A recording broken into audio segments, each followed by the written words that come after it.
আসসালামু আলাইকুম। আমার চ্যানেলে নতুন একটি ভিডিও দেখার জন্য সবাইকে আমন্ত্রণ জানিয়ে শুরু করছি আজকের রেসিপি। আজ আমি আপনাদেরকে চালের গুঁড়া দিয়ে মুচমুচে স্বাদের একটা পিঠা তৈরি করে দেখাবো। অল্প কিছু উপকরণ দিয়ে কিন্তু এই পিঠাগুলো তৈরি করা যায়। তাহলে ভিডিওটি শুরু থেকে শেষ পর্যন্ত দেখতে থাকুন। পিঠার ব্যাটার তৈরি করার জন্য এখানে একটা বাটি নিয়ে নিলাম আর 1 কাপ পরিমাণ চালের গুঁড়া নিয়ে নিচ্ছি।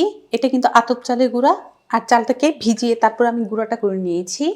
আপনারা চাইলে কিন্তু পিঠাগুলো শুকনো চালের গুঁড়া দিয়েও তৈরি করে নিতে পারবেন।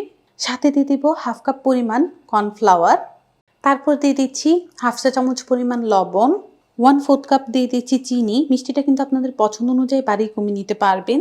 সাথে দিয়ে দেবো 1/4 কাপ গুঁড়া দুধ। সব উপকরণ আমি হ্যান্ড উইস্কটা দিয়ে ভালো করে মিশিয়ে নিচ্ছি।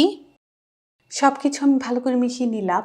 এখানে হাফ কাপ পরিমাণ নর্মাল পানি নিয়েছি। অল্প অল্প পানিটা দিব আর ব্যাটারটা পিঠার জন্য রেডি করে নিব। অল্প অল্প পানি দিয়ে যদি ব্যাটারটা করি তাহলে কিন্তু বুঝতে পারবো যে পানির পরিমাণটা আমাদের কতটুকু লাগবে। একসাথে কিন্তু পানি দিবেন না, তাহলে ব্যাটারটা যদি পাতলা হয়ে যায় পিঠাগুলো কিন্তু সুন্দর বানাতে পারবেন না। অল্প অল্প পানি দিবেন আর এই হ্যান্ড উইস্কটা দিয়ে ভালো করে মিশিয়ে নেবেন। অল্প অল্প পানি দিয়ে ব্যাটারটা আমি তৈরি করে নিয়েছি। যে হাফ কাপ পানি নিয়েছিলাম সেটা দিয়ে কিন্তু ব্যাটারটা রেডি হয়ে গিয়েছে। এখানে যে চিনিটা আমি দিয়েছি চিনি থেকেও কিন্তু পানিটা উঠবে।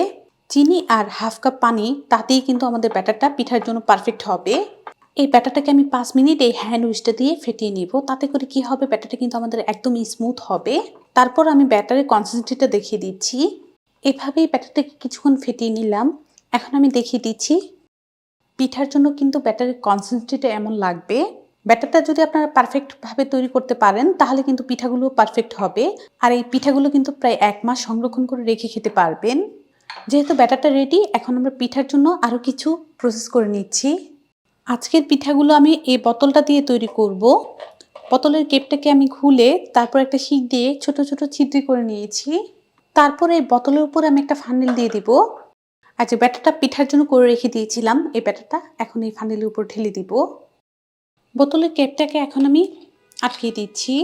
পিঠাগুলো বানানোর জন্য চলে যাচ্ছি চুলায়। পিঠাগুলো বানানোর জন্য চুলার মধ্যে আমি একটা কড়াইয়ের মধ্যে তেল দিয়েছি গরম হওয়ার জন্য।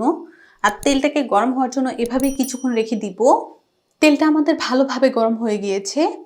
এখন বোতলের ব্যাটারটা দিয়ে দিচ্ছি। তেলটা যদি ভালো করে গরমটা না রাখি তাহলে কিন্তু ব্যাটারটা ছড়ে যাবে তেলের মধ্যে। ব্যাটারটা দিয়ে দিলাম, এভাবে কিছুক্ষণ রেখে দিচ্ছি। কিছুক্ষণ ব্যাটারটাকে এভাবেই রেখে দিয়েছি। এখন এটাকে আমি ফোল্ড করে নিব।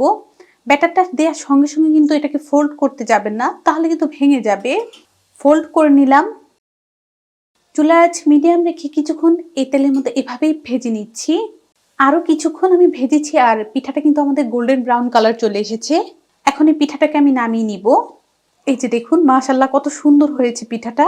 তো এইভাবে আমি সবগুলো পিঠা বানিয়ে রেডি করে নিচ্ছি।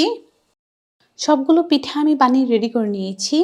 এখন চাইলে কিন্তু এই পিঠাগুলো আমরা 1 মাস সংরক্ষণ করে খেতে পারবো। একটা এয়ারটাইট কন্টেনার রেখে কিন্তু 1 মাসের মতো এগুলো খেতে পারবো। আর কতটা মোচমোচে হয়েছে খেয়াল করে দেখুন।